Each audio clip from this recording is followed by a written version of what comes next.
कुंभारमधील प्रसिद्ध असलेल्या दाभोसा धबधबा येथे तयार करण्यात आलेल्या काचेच्या पुलाचा शुभारंभ मंत्री गणेश नाईक यांच्या हस्ते पार पडला। 2 कोटी रुपये निधी खर्च करून दाभोसा धबधब्याजवळ हा काचेचा पूल तयार करण्यात आला असून हा पूल सध्या पर्यटकांच्या आकर्षणाचा केंद्र। हे बघा, बाब अशी आहे की इथलं हे वातावरण निसर्गरम्य आहे, परंतु हा स्कायवॉक बनवल्यामुळे, काचेचं बनवल्यामुळे थोडंसं आकर्षण वाढलं।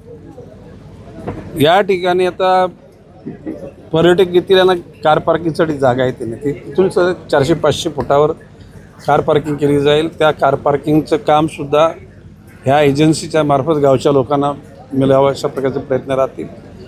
सरपंच महोदयांनी सांगितलं की आम्हाला उत्पन्न वाढलं पाहिजे, निश्चितपणे त्याच्यात आम्ही लक्ष घालू। एकूणच पालघर जिल्ह्याचा जो आदिवासी बहुल जो वर्णन केलेलं आहे, याचं निश्चितपणे आर्थिकदृष्ट्या, शैक्षणिकदृष्ट्या त्याला आपण दर्जा वाढवण्याचा प्रयत्न माननीय पंतप्रधान मोदी साहेबांनी ठरवलेला आहे, मुख्यमंत्री देवेंद्रजींनी ठरवले आणि ह्या जिल्ह्याची जबाबदारी माझ्याकडे दिलेली आहे। निश्चितपणे सर्वार्थाने ह्या जिल्ह्याचा विकास होईल। मी मगाशी म्हटल्याप्रमाणे